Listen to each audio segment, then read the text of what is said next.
সপ্তাহ ব্যবধানে আবারও সংঘর্ষে জড়ালো ঢাকা ও সিটি কলেজের শিক্ষার্থীরা।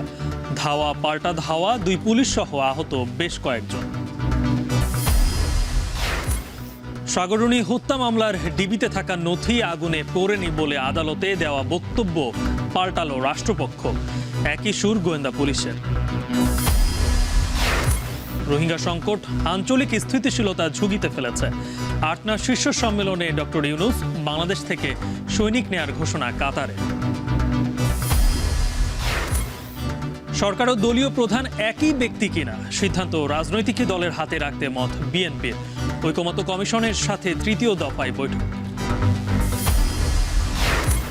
এবং রাজধানীর পাড়া মহল্লায় কিশোর গ্যাংয়ের দাপটে আতঙ্কে স্কুল শিক্ষার্থীরা। গডফাদারদের আইনের আওতায় আনার তাগিদ।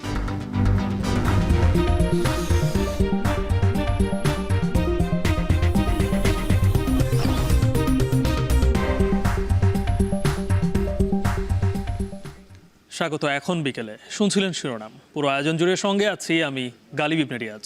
সপ্তাহ ব্যবধানে ফের সংঘর্ষে জড়িয়েছে রাজধানীর ঢাকা কলেজ ও সিটি কলেজের শিক্ষার্থীরা। এতে একাধিক শিক্ষার্থী সহ আহত হয়েছেন পুলিশের অন্তত 2 জন সদস্য। মঙ্গলবার বেলা 12টার দিকে সায়েন্স ল্যাব মোড়ে 2 পক্ষের মধ্যে ঘণ্টা খানেক ধরে ধাওয়া পাল্টা ধাওয়া ও ইট পাটকেল নিক্ষেপ চলে। পরিস্থিতি নিয়ন্ত্রণে আনতে সাউন্ড গ্রেনেড ও টিয়ার শেল নিক্ষেপ করে পুলিশ করা হয় লাঠিপেটা। সংঘর্ষের সময় শিক্ষার্থীরা একটি বাস ভাঙচুর করে।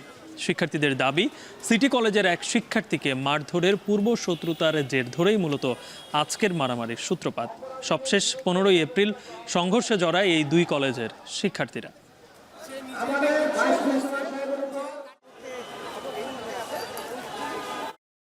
গতকালকে ঢাকা কলেজের একজন স্টুডেন্ট এই যে সায়েন্স ল্যাবরেটরি এখানে আসছিল, ওখানে সিভিলে মানে 5-7 জন ছেলেপেলে তাকে দাবার দেয় প্রথমে।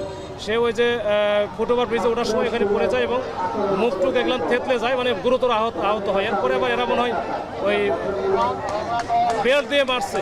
বেল্ট দিয়ে মারার পরে এই বিষয়টা ওরা চিন্তা করছে যে এটা হয়তো বা এরাই করছে, সিটি কলেজ করছে। ওই জন্য তো আজকে কিন্তু তারা সদল বলে 300-350 পোলাপান আজকে এসে তাদের এই যে সিটি কলেজে হামলা করা শুরু করছে। এরপরে আমরা পুলিশ এসে আমরা তাদেরকে এখান থেকে নিবৃত্ত করছি। ঢাকা ও সিটি কলেজের শিক্ষার্থীদের সংঘর্ষের আরও খবর আমরা জানতে আমাদের সঙ্গে সরাসরি যুক্ত হচ্ছেন সহকর্মী তৌহিদুল।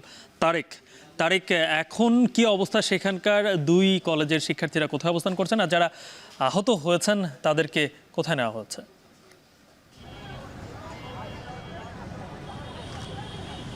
গালিব, বর্তমানের অবস্থা যদি আমি বলতে চাই, এই মুহূর্তে এখানকার পরিস্থিতি কিছুটা শান্ত পরিস্থিতি বিরাজ করছে এই মুহূর্তে। আমরা বেশ কিছুক্ষণ আগে এই কলেজের যিনি অধ্যক্ষ, ভারপ্রাপ্ত অধ্যক্ষ রয়েছেন, তিনি আমাদের সাথে কথা বলেছেন। আমাদের জানিয়েছেন বর্তমানে এই সিটি কলেজের 20 থেকে 25 জন শিক্ষার্থী এই সংঘর্ষে, আজকে দিনভর সংঘর্ষে এই 20 থেকে 25 জন আহত হয়েছেন এবং তাদেরকে আসলে প্রাথমিক চিকিৎসা শেষে তাদেরকে হাসপাতালে পাঠানো হয়েছে বলে আমাদেরকে তিনি জানিয়েছেন। তবে অধ্যক্ষ তিনি আরও বলেছেন যে শিক্ষা প্রতিষ্ঠানের যে স্থাপনা রয়েছে, এই স্থাপনাগুলোতে কোনো ধরনের হামলা আসলে কোনো সময় কাম্য নয়। তিনি একই সাথে পুলিশের ভূমিকা নিয়েও প্রশ্ন তুলেছেন। তিনি বলেছেন যে পুলিশ যদি সময় মতো ব্যবস্থা নিত তাহলে হয়তো সিটি কলেজের ওপর ঢাকা কলেজের, তিনি মূলত বলছেন যে দুষ্কৃতিকারী যারা আসলে হামলা করেছেন সেই ঘটনা হয়তো নাও ঘটতে পারত। একই সাথে তিনি এও বলেছেন যে পরবর্তীতে যদিও পুলিশ পরিস্থিতি নিয়ন্ত্রণে যথেষ্ট সক্রিয় ভূমিকা পালন করেছে, তবে সেই ভূমিকাটা যদি আরও আগে নেওয়া যেত সেটা হয়তো আরও ভালো হতো। এবং একই সাথে আমরা এই মুহূর্তে যে পরিস্থিতি আপনাদেরকে তুলে ধরতে চাই, এখানে আমরা যা দেখতে পাচ্ছি যে ঢাকা সিটি কলেজে যে শিক্ষার্থীরা রয়েছেন তারা ইতিমধ্যে বেশ অনেকেই আসলে তাদের অবস্থান ত্যাগ করেছেন, তারা ফিরে গেছেন। কলেজেও তারা এই মুহূর্তে নেই, কারণ এর আগে কলেজ কর্তৃপক্ষের পক্ষ থেকে এখানে মাইকিং করে আসলে শিক্ষার্থীদের সেই নির্দেশনা এবং পরামর্শ এবং একই সাথে অনুরোধ করা হয়েছে তারা যাতে দায়িত্বশীল আচরণ করে এবং তারা যাতে আর কোনো ধরনের সংঘর্ষে লিপ্ত না হয় এবং একই সাথে তারা যাতে আজকের মতো ঘরে ফিরে যায় এবং এই ধরনের সমস্যা বা সংঘর্ষের সাথে না জড়ায়। একই সাথে পুলিশের পক্ষ থেকে বলা হয়েছে যে পুলিশেরও আসলে 10 থেকে 15 জন আহত হয়েছে। এই ছিল আমার কাছে সর্বশেষ। এদিকে উপাচার্যের পদত্যাগের এক দফা দাবিতে টানা আমরণ অনশনে অসুস্থ হয়ে পড়েছেন খুলনা প্রকৌশল ও প্রযুক্তি বিশ্ববিদ্যালয়ের বেশ কয়েকজন শিক্ষার্থী। এদের মধ্যে একজনকে খুলনা মেডিকেল কলেজ এবং একজনকে বিশ্ববিদ্যালয়ের মেডিকেল সেন্টারে ভর্তি করা হয়েছে। এছাড়া অসুস্থ হয়ে পড়ায় বাড়ি ফিরে গেছেন আরও 3 শিক্ষার্থী। এর আগে দুপুরে অনশনরত শিক্ষার্থীদের দেখতে আসেন শিক্ষকরা। এ সময় অনশন ভেঙে আলোচনায় বসার অনুরোধ জানান তারা, তবে সাড়া দেননি শিক্ষার্থীরা। আন্দোলনরত শিক্ষার্থীরা বলেন দাবি মেনে না নেওয়ায় আমরণ অনশন কর্মসূচি পালনে বাধ্য হয়েছেন তারা। এমনকি শিক্ষার্থীরা ক্যাম্পাসে আসলেও হল খুলে না দেয়ায় খোলা আকাশের নিচে রাত কাটাতে হচ্ছে তাদের। পরে 15 এপ্রিল তালা ভেঙে হলে প্রবেশ করেন শিক্ষার্থীরা, তবে এখনও হলে খাবার পানি ও ইন্টারনেট সরবরাহ বন্ধ আছে।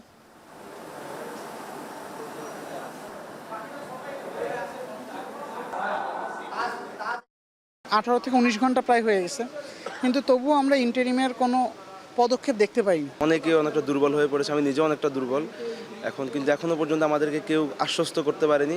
ইন্টারিম এখনো পর্যন্ত আমাদের দিকে নজর দেয়নি। আমরা তাদের সাথে নেগোসিয়েশন করার জন্য বারবার চেষ্টা করতেছি, আহ্বান করতেছি যে তারা রিকনসিডার করার জন্য। তারা আপাতত এই আমাদের আহ্বান এখন পর্যন্ত সাড়া দেয় নাই।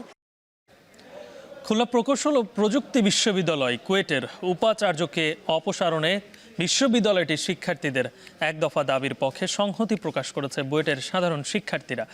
দ্রুত সমস্যা সমাধানে সরকারের প্রতি আহ্বান তাদের। মঙ্গলবার দুপুরে কুয়েটের শিক্ষার্থীদের সঙ্গে সংহতি প্রকাশ করে বুয়েট ক্যাম্পাস থেকে বিক্ষোভ মিছিল বের করে শিক্ষার্থীরা, যা ঢাকা বিশ্ববিদ্যালয়ের টিএসসিতে এসে শেষ হয়।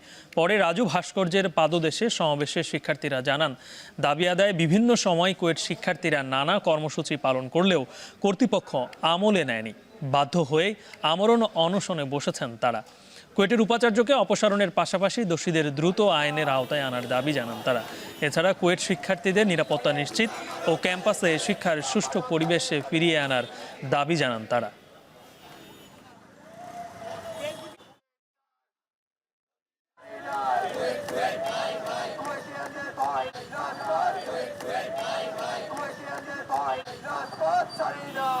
আমাদের কাছে মনে হচ্ছে এটা অন্তর্বর্তী সরকারের যথেষ্ট উদাসীনতা লক্ষ্য করা যাচ্ছে, কারণ যেখানে অন্যায়ের ব্যাপারটা খুব স্পষ্ট, সেখানে যে এখনও সরকার চুপ করে আছে এবং এখনও কোনো ধরনের কোনো স্টেপ নেওয়া হচ্ছে না, সেক্ষেত্রে ব্যাপারটা যথেষ্ট লজ্জাজনক।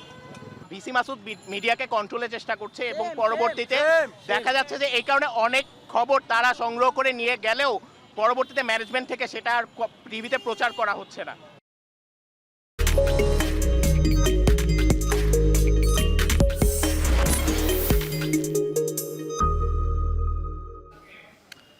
রোহিঙ্গা সংকট আঞ্চলিক স্থিতিশীলতা ঝুঁকিতে ফেলেছে বলে জানিয়েছেন প্রধান উপদেষ্টা অধ্যাপক ডক্টর মোহাম্মদ ইউনূস।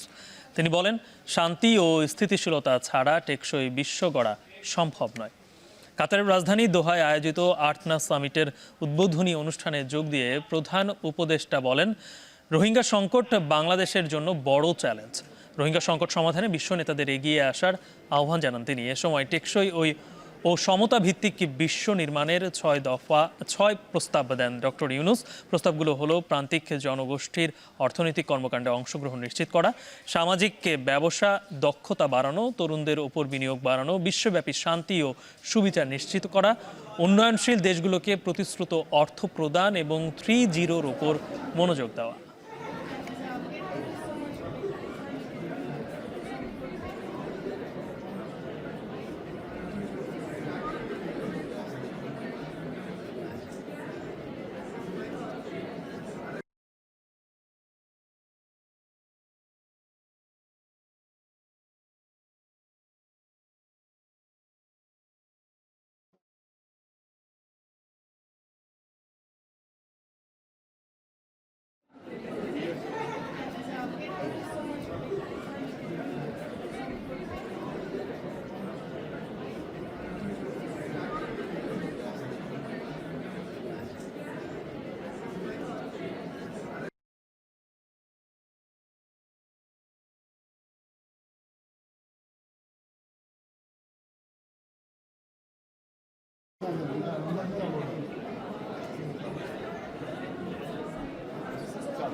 বয়স 13 থেকে 22, হাতে দেশি বিদেশি অস্ত্র। চটকদার নামে রাজধানীর গলি থেকে পাড়া মহল্লায় গজিয়ে উঠেছে নানা নামে কিশোর গ্যাং। গ্যাং সদস্যদের নাম মুখে নিতে ভীত স্কুল শিক্ষার্থীরাও। হিসেব বলছে দেশে কিশোর গ্যাংয়ে 237টি দল চিহ্নিত হয়েছে, যার মধ্যে 184টি শুধুমাত্র ঢাকা আর চট্টগ্রামে।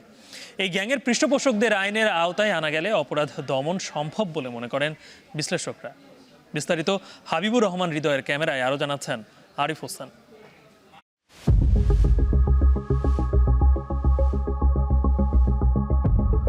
পিঠে বড় ভাইয়ের হাত, আছে রাজনৈতিক পরিচয়।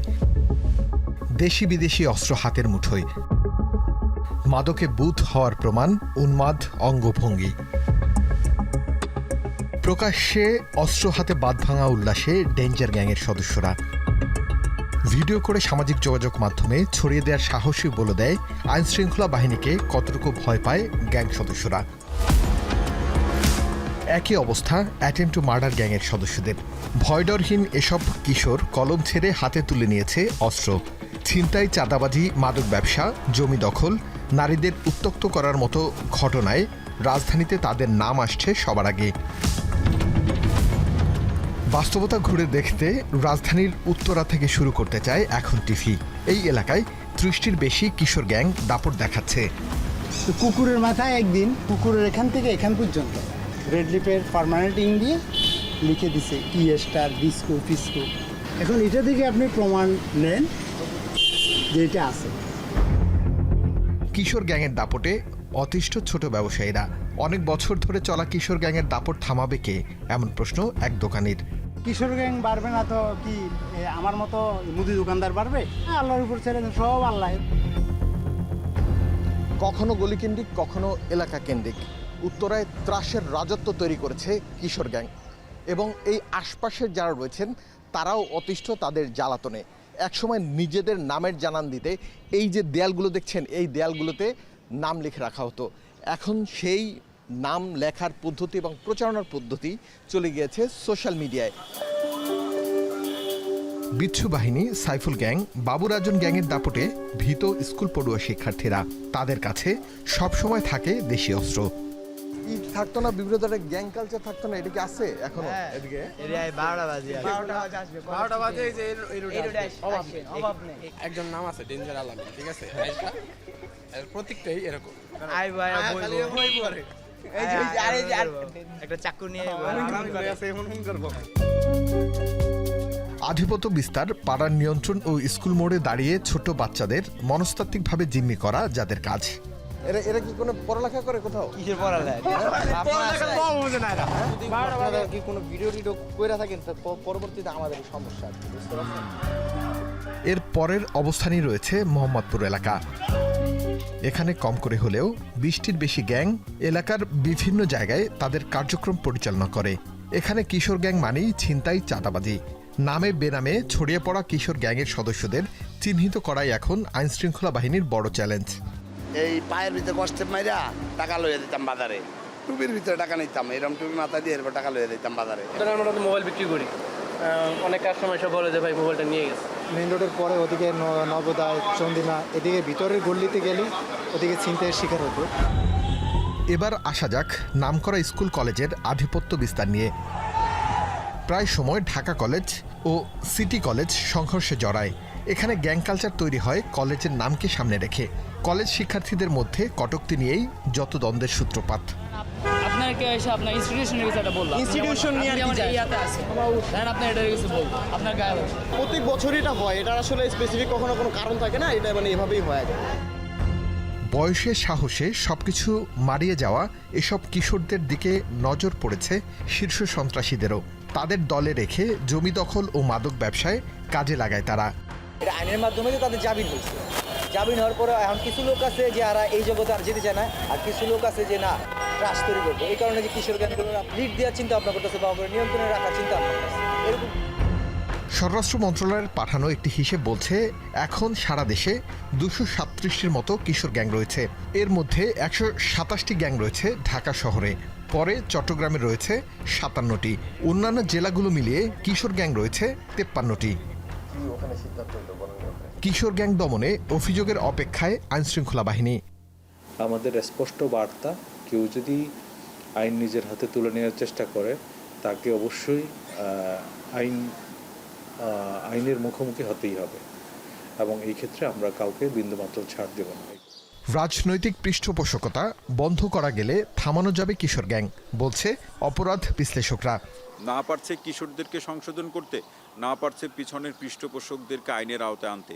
সুতরাং দুটা কাজই একসাথে চলমান রাখতে হবে, যাতে কিশোররা অপরাধপ্রবণ হয়ে না পড়ে, পাশাপাশি কোনো পৃষ্ঠপোষকও যাতে কিশোর অপরাধী বা কোনো গ্যাং তৈরি করে কোনো অপরাধমূলক কার্যক্রম করার সুযোগ যাতে না পায়। সারা দেশে কিশোর গ্যাং সদস্যদের বিরুদ্ধে প্রায় 800-র বেশি মামলা রয়েছে। তবে 5 আগস্টের পরে নতুন করে দল গোছানো কিশোর গ্যাং সদস্যদের চিহ্নিত করে আইনের আওতায় আনা গেলে কমে আসবে অপরাধ, বলছে সমাজ বিশ্লেষকরা। আমাদের সমালোচনা করে কোনো লাভ নাই, আমরা নেটওয়ার্কের বাইরে লোক, ঠিক আছে। আরিফ হোসেন, এখন, ঢাকা। আবারও আর্টনা শীর্ষ সম্মেলনের খবর। কাতারে আর্টনা শীর্ষ সম্মেলনের আরও খবর জানাতে আমার সঙ্গে যুক্ত হচ্ছেন সহকর্মী বেলায়েত হোসাইন। বেলায়েত, সম্মেলনের কি খবর আছে আপনার কাছে সেটা তো জানাবেন। এর পাশাপাশি কাতার বাংলাদেশ থেকে সৈনিক নেওয়ার যে ঘোষণা দিয়েছে সেটি আসলে কি প্রক্রিয়ায় কিভাবে হবে, বিস্তারিত কিছু জানতে পেরেছেন কিনা?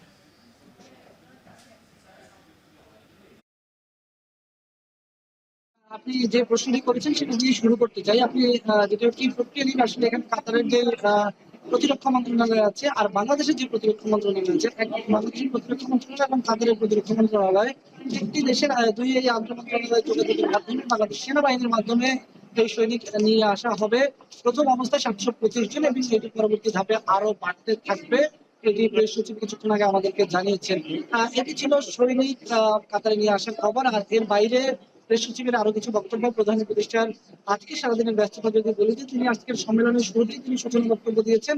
সূচনা বক্তব্যে তিনি বৈশ্বিক নানা সংকটের কথা তুলে ধরেছেন, জলবায়ু সংকটের কথা তুলে ধরেছেন, আঞ্চলিক সমস্যার কথা তুলে ধরেছেন, ভূ রাজনৈতিক সমস্যাগুলোর কথা তুলে ধরেছেন এবং আঞ্চলিক এবং ভূ রাজনৈতিক ঐক্যের কথা তুলে ধরেছেন। তিনি মাইক্রো ফাইন্যান্সের কথা বলেছেন, তিনি ক্ষুদ্র ঋণের কথা বলেছেন, সামাজিক ব্যবসার কথা বলেছেন। নানা বিষয়ে কথা বলার পরে আসলে তিনি মূলত এই সামিট, কাতার ফাউন্ডেশন থেকে যে সামিট অনুষ্ঠিত হচ্ছে এটিতে যোগ দেওয়ার জন্য এসেছেন। কিন্তু তিনি এই সম্মেলনের ফাঁকেই তিনি বাংলাদেশ এবং কাতারের যে দ্বিপাক্ষিক বিষয়গুলো রয়েছে সেই বিষয়গুলো নিয়ে তিনি এখন পর্যন্ত বেশ সময় কাটাচ্ছেন। তিনি তার বক্তব্য দিয়ে সামিটে তার মূল বক্তব্য দেওয়ার পরে কাতারের আমির শেখ তামিমের মায়ের সঙ্গে তিনি বৈঠকে বসেছেন। অর্থাৎ কাতার সরকারের যিনি সরকার প্রধানের মায়ের সঙ্গে তিনি বৈঠকে বসেছেন, সরকার প্রধানের বোনের সঙ্গে তিনি বৈঠকে বসেছেন, কাতার সরকারের ঊর্ধ্বতন অনেক কর্মকর্তাদের সঙ্গে তিনি বৈঠকে বসেছেন। আজকে বিকালে কাতারের যেই জ্বালানি মন্ত্রণালয় আছে তাদের সঙ্গে বৈঠক অনুষ্ঠিত হবে। এখানে চেয়ারম্যান রয়েছে, জ্বালানি উপদেষ্টা রয়েছে, তারা বৈঠক করবেন। একটি বিষয় উল্লেখযোগ্যভাবে আমাদেরকে জানানো হয়েছে, সেটি হচ্ছে আওয়ামী লীগ সরকারের এলএনজি সেক্টরে যে ঋণ রয়ে গেছে কাতারে, সেই ঋণগুলো অন্তর্বর্তী সরকার আসার পর ধাপে ধাপে পরিশোধ করেছে। কিন্তু আমাদেরকে প্রেস সচিব জানিয়েছে আরো 37 মিলিয়ন মার্কিন ডলার ঋণ এখন বকে আছে, যে ঋণটি বাংলাদেশের অন্তর্বর্তী সরকার আর 2-1 দিনের মধ্যে পরিশোধ করে দিবে এই আশ্বাস দেওয়া হয়েছে। অর্থাৎ এটি হয়ে যাওয়ার পর বাংলাদেশের সঙ্গে এলএনজি সেক্টরে কাতারের সঙ্গে যে অস্থিরতা ছিল সেটি সংকট হয়ে যাবে। পাশাপাশি বাংলাদেশে যে এখন কাতারের যে ভিজিট ভিসা বন্ধ রয়েছে সেই ভিসা চালু করার উদ্যোগ নেওয়া হবে এবং এটি বলা হচ্ছে যে ডক্টর মোহাম্মদ ইউনূসের সফরের অন্যতম একটি লক্ষ্য। কাতারে বাংলাদেশ বিনিয়োগ করতে চায়, পাশাপাশি কাতারের বিনিয়োগকারীদেরকে বাংলাদেশে নিয়ে যেতে চায়, এই আলোচনাগুলো চলছে। আজকের সম্মেলনের আনুষ্ঠানিকতা আরো 2-4 ঘন্টা চলতে থাকবে। এই আনুষ্ঠানিকতার পর আগামীকাল একই ভেন্যুতে সম্মেলন শুরু হবে, সেখানেও ডক্টর মোহাম্মদ ইউনূস বক্তব্য দিবেন। পাশাপাশি সেখানে বক্তব্য দেওয়ার পর আগামী পরশু তিনি বাংলাদেশ কমিউনিটির সঙ্গে তার নানা ধরনের অনুষ্ঠান কথা আমরা শুনতে পাচ্ছি, সেই আলোচনা তিনি করবেন। এখানে কাতার যারা প্রবাসী শ্রমিক রয়েছেন তাদের পক্ষ থেকে নানা ধরনের অভাব অভিযোগ সংকটের কথা বলা হচ্ছে। সেই সংকটগুলো তারা যদি সুযোগ পান তারা প্রধান উপদেষ্টার কাছে তুলে ধরবেন। প্রধান উপদেষ্টা তার সরকারের পক্ষ থেকে কতটুকু সমাধান করতে পারেন সেটি এখন দেখার বিষয়। তো সব মিলিয়ে কাতারের এই সফরকে ঘিরে বিশ্ব নেতাদের প্রতি নানা ধরনের আহ্বান জানিয়েছেন প্রধান উপদেষ্টা। প্রধান উপদেষ্টার যে সামিটে যোগ দিয়েছেন এই সামিট ছাড়া কিন্তু তার মূল লক্ষ্যই হচ্ছে বাংলাদেশ কাতারের যে দ্বিপাক্ষিক সম্পর্ক রয়েছে এইটিকে কিভাবে আরো ভালো জায়গায় নিয়ে যাওয়া যায়। তো এই ছিল আমার কাছে এখনকার মতো প্রধান উপদেষ্টার কাতার সফরের সবশেষ খবর। সাংবাদিক সাগর রুনির মামলার নথি পুড়ে গেছে, হারিয়ে গেছে, প্রয়োজনীয় যেই তথ্যাদি ছিল তা, এমনটি জানিয়েছিলেন হাইকোর্টে রাষ্ট্রপক্ষ। অবশ্য পরবর্তীতে তিনি তার কথা পাল্টে বলেছেন যে না, কোনো প্রমাণাদি হারায়ও নেই এবং কোনো নথি পুড়েও নেই, এবং এই একই কথায় সুর মিলিয়েছে গোয়েন্দা পুলিশও। আলোচিত এই মামলায় তদন্ত প্রতিবেদন জমা দেওয়ার শেষ করতে আর 6 মাস সময় দিয়েছে হাইকোর্ট। বিস্তারিত জানাচ্ছেন জাহিদ হাসান। সাংবাদিক দম্পতি সাগরুনি 2012 সালের 11 ফেব্রুয়ারি রাজধানীর পশ্চিম রাজাবাজারের বাসায় হত্যার শিকার হন। সাগর সরোয়ার মাছরাঙ্গা টেলিভিশনের বার্তা সম্পাদক আর মেহেরুন রুনি এটিএন বাংলার জ্যেষ্ঠ প্রতিবেদক ছিলেন। এ ঘটনায় সাংবাদিক রুনির ভাই বাদী হয়ে হত্যা মামলা দায়ের করেন। ওই মামলা পুলিশ, ডিবি, র্যাবের কাছে তদন্তের জন্য যায়। র্যাব এ পর্যন্ত 117 বার তদন্ত প্রতিবেদনের জন্য নিম্ন আদালতে সময় নিয়েছেন। গেল বছরের 30 সেপ্টেম্বর 6 মাসের মধ্যে সাগরুনি হত্যার রহস্য উন্মোচনের জন্য টাস্কফোর্স গঠন করার নির্দেশ দেয় হাইকোর্ট। 23 অক্টোবর পিবিএর নেতৃত্বে 4 সদস্যের টাস্কফোর্স গঠন করে স্বরাষ্ট্র মন্ত্রণালয়। মঙ্গলবার বিচারপতি ফাতেমা নাজিব ও বিচারপতি শিকদার মাহমুদ রাজির হাইকোর্ট বেঞ্চে তদন্তের অগ্রগতির উপর শুনানি হয়। এ সময় রাষ্ট্রপক্ষের আইনজীবী অতিরিক্ত অ্যাটর্নি জেনারেল আরশাদুর রৌফ হাইকোর্টকে জানান, এই মামলার নথি পুড়ে গেছে, অনেক আলামত খুঁজেও পাওয়া যাচ্ছে না। যদিও পরে গণমাধ্যমকে সব তথ্য অস্বীকার করেন রাষ্ট্রপক্ষের এই আইনজীবী। পুলিশ, র্যাব সবাই মিলেই কাজ করছে, পিবিআই এটা তত্ত্বাবধানে করছে। পুরাতন মামলা, এই পুরানো, আমি যেটা বলেছিলাম কোর্টে পুরানো বলতে বুঝিয়েছি আমি, নট পুরানো, এটা পুরাতন মামলা। এটা ইনভেস্টিগেশন করতে একটু সময় লাগবে, কারণ এখন এই অনেক অফিসারকে জায়গায় ট্রান্সফার হয়ে গেছে, অনেকে হয়তো বা চাকরিতে নেই, এতে আছে, তো তাদের সাথে কথা বলতে হচ্ছে, তখনকার জিনিস বের করতে হচ্ছে, দেখতে হচ্ছে, অনেক কিছু করতে হচ্ছে, সেই জন্য এটা সময়ের দরকার ছিল। সাগরুনি হত্যা মামলার তদন্তের জন্য আরও 6 মাস সময় দিয়েছেন উচ্চ আদালত। তবে রাষ্ট্রপক্ষ 9 মাস সময় চেয়েছেন। নথি হারিয়ে যাওয়ার বিষয় বললেন বাদীপক্ষের আইনজীবীও। সাগররুনি হত্যাকাণ্ডের যে তদন্ত চলছিল টাস্কফোর্স কর্তৃক, এটির প্রতিবেদন দেওয়ার কথা ছিল 6 এপ্রিল 2025-এ, কিন্তু 6 এপ্রিল 2025-এ আদালত বন্ধ থাকায় আজকে এই মামলাটি শুনানির জন্য এসেছিল। এই শুনানির পর্যায়ে রাষ্ট্রপক্ষ কী পরিমাণ তদন্ত করা হয়েছে, কি প্রগ্রেস আছে, এই মর্মে একটি আংশিক রিপোর্ট আমাদেরকে দেখিয়েছেন। কিন্তু যেহেতু আইনি বাধ্যবাধকতা আছে, তদন্ত চলমান, সেই জন্য সেই রিপোর্টের কপিটি আপাতত আমরা আইনিভাবে পাইনি। এর আগেও তদন্ত কর্মকর্তা তলব করা নথি তলব করার নির্দেশ দিয়েছেন হাইকোর্ট। আদালতও পরিবর্তন হয়েছে। এবারও 6 মাস সময়কে শেষবার বললেও আবারও 6 মাস সময় দেওয়া হলো। জাহিদ হাসান, এখন, ঢাকা। সরকার ও দলীয় প্রধান একই ব্যক্তি হবেন কিনা সে সিদ্ধান্ত রাজনৈতিক দলের হাতে রাখার পক্ষে মত দিয়েছে বিএনপি। সংস্কার প্রস্তাবনা নিয়ে জাতীয় ঐকমত্য কমিশনের সাথে তৃতীয়বারের মতো বৈঠকে একথা জানান বিএনপির স্থায়ী কমিটির সদস্য সালাউদ্দিন আহমেদ। এছাড়া প্রধান বিচারপতি নিয়োগ, সংবিধান সংশোধন প্রশ্নে গণভোটের প্রয়োজনীয়তা সহ আরও নানা ইস্যুতে আলোচনা হয় জাতীয় সংসদ ভবনের এলডি হলে অনুষ্ঠিত বৈঠকে। আরও জানাচ্ছেন জাওয়াদ মাহমুদ। জাতীয় ঐকমত্য কমিশন রাজনৈতিক দলের সাথে প্রথম দফায় বৈঠক করে ফেব্রুয়ারিতে। চলতি মাসেই শুরু হয় দ্বিতীয় দফার বৈঠক। এরই ধারাবাহিকতায় বড় রাজনৈতিক দল বিএনপির সাথে মঙ্গলবার তৃতীয়বারের মতো বৈঠকে বসে কমিশন। জাতীয় সংসদ ভবনের এলডি হলে বৈঠক শুরুর পূর্বে সূচনা বক্তব্যে বিএনপির স্থায়ী কমিটির সদস্য সালাউদ্দিন আহমেদ বলেন, সংস্কারের লক্ষ্যে জাতীয় ঐকমত্যের ভিত্তিতে যেসব সিদ্ধান্ত নেওয়া হবে তা জাতীয় জীবনে গুরুত্বপূর্ণ ভূমিকা রাখবে। এটা রাষ্ট্রের বিষয়, এটা রিপাবলিকের বিষয়, এটা সংবিধানের বিষয়। তাড়াহুড়োর কোনো বিষয় নয়। এটার যে সমস্ত সিদ্ধান্ত জাতীয় ঐক্যমতের ভিত্তিতে গৃহীত হবে, একটা বৃহত্তর একটা কনসেনসাস আমরা সৃষ্টি করতে পারব। পরে মধ্যাহ্নভোজের বিরতিতে সালাউদ্দিন আহমেদ বলেন, কমিশনের সাথে সংবিধানের 8, 9, 10 ও 12 অনুচ্ছেদ বিলুপ্তির ব্যাপারে একমত হলেও গণভোট কিংবা রাষ্ট্রপতির ক্ষমতার ভারসাম্য আনা, প্রধান বিচারপতি নিয়োগ সহ কিছু বিষয়ে সমঝোতায় পৌঁছাতে আলোচনা অব্যাহত আছে। ওনারা অনেকগুলো বিধান মৌলিক অধিকারের মধ্যে শিফট করে এখানে আর কিছু কিছু ইনক্লুড করতে বলছেন না। তবে আর্টিকেল 8, 9, 10 এবং 12 বিলুপ্ত করার যে প্রস্তাবনা দিয়েছেন আমরা একমত। এবং আমরা এখানে প্রপোজ করেছি যে তদস্থলে পঞ্চদশ সংশোধনের পূর্বের অবস্থা, এই আর্টিকেলগুলো যা ছিল তা প্রতিস্থাপন করা হোক। একটা জিনিস ঐক্যমতে আসা যায়, কিন্তু রাষ্ট্রের বিষয়, এটা সংবিধানের বিষয়, রাষ্ট্র পরিচালনার বিষয়, সেটা গভীরভাবে চিন্তা করে সেই জিনিসগুলো সংবিধানে আনতে হবে। অপরদিকে সকালে সূচনা বক্তব্যকালে জাতীয় ঐকমত্য কমিশনের সহসভাপতি অধ্যাপক ডক্টর আলী রিয়াজ বলেন, আলোচনার অগ্রগতি ডক্টর ইউনূসকে অবহিত করা হচ্ছে। প্রধান উপদেষ্টা কমিশনকে বিভিন্ন দিক নির্দেশনা দিচ্ছেন বলেও জানান তিনি। 39টি দলের কাছে আমরা আমাদের সুপারিশগুলি দিয়েছিলাম, তার ভিত্তিতে 35টি দলের কাছ থেকে পাওয়া গেছে। ইতিমধ্যে বিএনপি সহ 15টি দলের সঙ্গে আমাদের আলোচনা, প্রাথমিক পর্যায়ের আলোচনা, প্রথম পর্যায়ের আলোচনা প্রায় শেষ পর্যায়ে এসছে 15টি দলের সঙ্গে। বাকি দলগুলোর সাথে আলোচনা অব্যাহত থাকবে। আমরা আশা করছি যে আজকে বাংলাদেশ জাতীয়তাবাদী দলের সঙ্গে আলোচনার এই তৃতীয় দিনে প্রাথমিক পর্যায়ের আলোচনায় আমরা সমাপ্তি টানতে পারব। এবারের বৈঠক শেষে সংস্কার ইস্যুতে ঐকমত্যে পৌঁছানো যাবে বলে মনে করছেন বিএনপির প্রতিনিধি দল ও কমিশন সংশ্লিষ্টরা। একটা বৃহত্তর একটা কনসেনসাস। জাওয়াদ মাহমুদ, এখন, ঢাকা। চানখারপুলে শিক্ষার্থী আনাস সহ 6 জনকে হত্যার ঘটনায় পুলিশ কর্মকর্তা আরশাদ এবং কনস্টেবল সুজন হোসেন, ইমাজ হোসেন ও নাসিরুলকে আন্তর্জাতিক অপরাধ ট্রাইব্যুনালে হাজির করা হয়েছে।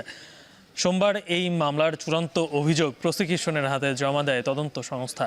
চিফ প্রসিকিউটর জানান, 90 পৃষ্ঠার এই তদন্ত প্রতিবেদন 195 দিনের তদন্ত শেষে সোমবার আন্তর্জাতিক অপরাধ ট্রাইব্যুনালে জমা দেওয়া হয়েছে। ঘটনার সময়কাল ছিল 1 জুলাই থেকে 5 জুলাই। এই মামলায় পলাতক রয়েছেন সাবেক ডিএমপি কমিশনার হাবিবুর রহমান সহ আরও কয়েকজন।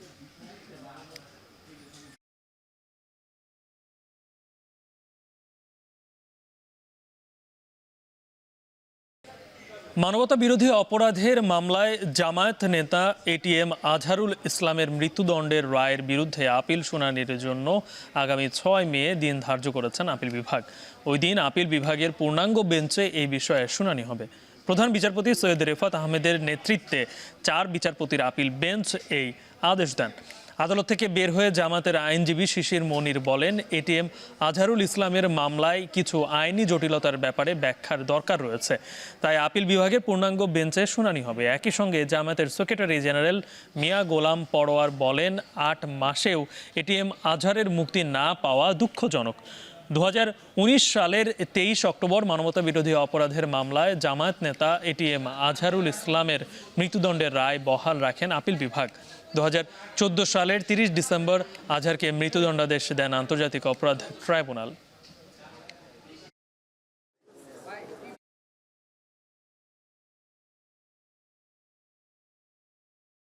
যশোরের ভবদহ জলাবদ্ধতা সমস্যার স্থায়ী সমাধানে দ্রুতই হরি ও ভদ্রা নদী খনন কাজ শুরু করতে যাচ্ছে সরকার। মঙ্গলবার সরকারের 3 উপদেষ্টা দুর্গত এলাকা পরিদর্শন করেন। সেনাবাহিনীর তত্ত্বাবধানে স্থানীয়দের মতামতের ভিত্তিতে বিশেষজ্ঞদের দেওয়া সুপারিশ অনুযায়ী নেওয়া হবে দীর্ঘমেয়াদী প্রকল্প। রিপন হোসেনের তথ্যে এনামুল হকের ছবিতে বিস্তারিত। যশোরের অভয়নগর, মনিরামপুর ও কেশবপুর এবং খুলনার ডুমুরিয়া ও ফুলতলা উপজেলার বেশ কিছু অংশ নিয়ে ভবদহ অঞ্চল। জলাবদ্ধতা যেখানকার বাসিন্দাদের প্রধান সমস্যা। বছরের প্রায় 5 মাস এই অঞ্চলের 10 লাখ মানুষের ঠাঁই হয় মহাসড়কের পাশে স্কুল কিংবা আশ্রয় কেন্দ্রে। বিগত 4 দশকে ভবদহ অঞ্চলের জলাবদ্ধতা নিরসনে প্রায় 1000 কোটি টাকার প্রকল্প বাস্তবায়ন করা হলেও মেলেনি স্থায়ী সমাধান। অভিযোগ আছে, বিগত সরকারের স্থানীয় জনপ্রতিনিধি ও কর্মকর্তারা লুটপাট করেছে প্রকল্পের অর্থ। এমন পরিস্থিতিতে প্রথমবারের মতো ভবদহ অঞ্চল পরিদর্শনে যান অন্তর্বর্তী সরকারের 3 উপদেষ্টা। মঙ্গলবার বেলা 11:15টার দিকে ভবদহ 21 ভেন্ট ও ক্ষতিগ্রস্ত এলাকা পরিদর্শন করেন সৈয়দা রেজওয়ান হাসান, ফারুকি আজম ও লেফটেন্যান্ট জেনারেল মোহাম্মদ জাহাঙ্গীর আলম চৌধুরী। এ সময় স্থানীয়দের সমস্যা তাদের নিজ মুখ থেকে শোনেন তারা। প্রথমবারের মতো একসঙ্গে 3 উপদেষ্টা ভবদহ এলাকা পরিদর্শনে এসেছে দেখে আশায় বুক বেঁধেছেন স্থানীয়রাও।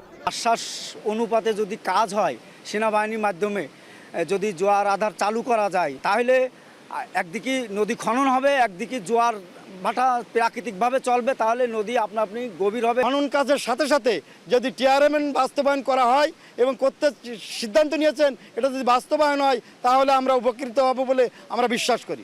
রেজওয়ান হাসান যিনি এসেছেন উনি আমাদেরই লোক আমরা মনে করি, এবং এই কারণে এপারের মানুষগুলোতে তিনি আশ্বস্ত হয়েছেন তারই কথায়। যে বর্ষা মৌসুম শুরু হওয়ার আগেই আমডাঙ্গা খালের টেন্ডার হয়েছে, কিন্তু আমডাঙ্গা খালের ইউড্রেনটা আগে কমপ্লিট করে ফেলা হোক, যাতে পানি নিষ্কাশিত হতে সমস্যা না হয়। ক্ষতিগ্রস্ত এলাকা পরিদর্শনের পর স্থানীয় ভবদহ কলেজ মাঠে এক ব্রিফিংয়ে পরিবেশ, বন ও পানি সম্পদ উপদেষ্টা সৈয়দা রেজওয়ানা হাসান বলেন, আগামী বছর যাতে জলাবদ্ধতা সৃষ্টি না হয় তার জন্য চলমান প্রকল্পের পাশাপাশি সেনাবাহিনীর তত্ত্বাবধানে নদী খনন শুরু করা হচ্ছে। স্থানীয়দের মতামতের ভিত্তিতে বিশেষজ্ঞদের দেয়া সুপারিশ অনুযায়ী নেওয়া হবে দীর্ঘমেয়াদী কার্যক্রম। ভবদহের সমস্যাটার চিরস্থায়ী কি সমাধান করা যায় এটা নিয়ে আমরা চিন্তাভাবনা শুরু করেছি। আমরা আমাদের যে ফিজিবিলিটি স্টাডি করতে হয় ওই স্টাডি করার কাজ শুরু করে দিয়েছি। জনগণের মতামত নিয়ে সেই বিশেষজ্ঞদের মতামতের আলোকে আমরা চেষ্টা করব চিরস্থায়ী সমাধানের পথে অন্তত কাজটা শুরু করে দিয়ে যেতে। আর এই বছর বর্ষায় যেন গত বছর বর্ষার মতন দুর্ভোগ না হয় সেজন্য অন্তর্বর্তীকালীন কিছু কাজ আমরা হাতে নিয়েছি। এর আগে ঢাকা থেকে হেলিকপ্টার যোগে নওয়াপাড়া কলেজ মাঠে অবতরণের পর উপদেষ্টারা যোগ দেন এক অনুষ্ঠানে, পরে পরিদর্শন করেন ফসলের ক্ষেত। এখন যশোর। শনিবার অনুষ্ঠিত হতে যাচ্ছে ক্যাথলিক খ্রিস্টানদের সর্বোচ্চ ধর্মগুরু পোপ ফ্রান্সিসের শেষকৃত্য।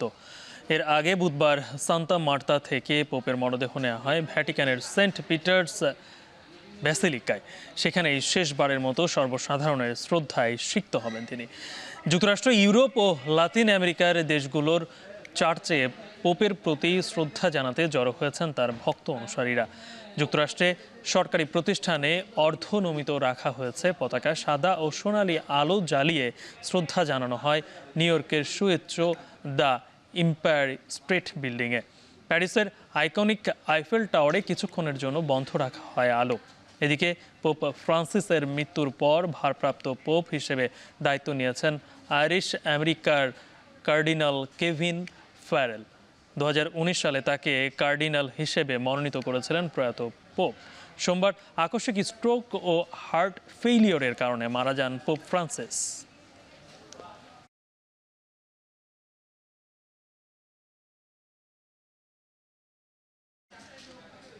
সিলেট টেস্টের খবর জানাচ্ছিলেন সহকর্মী ওয়াসিউল হক পান্থ। এখন বিকেলে শিরোনামগুলো আরো একবার।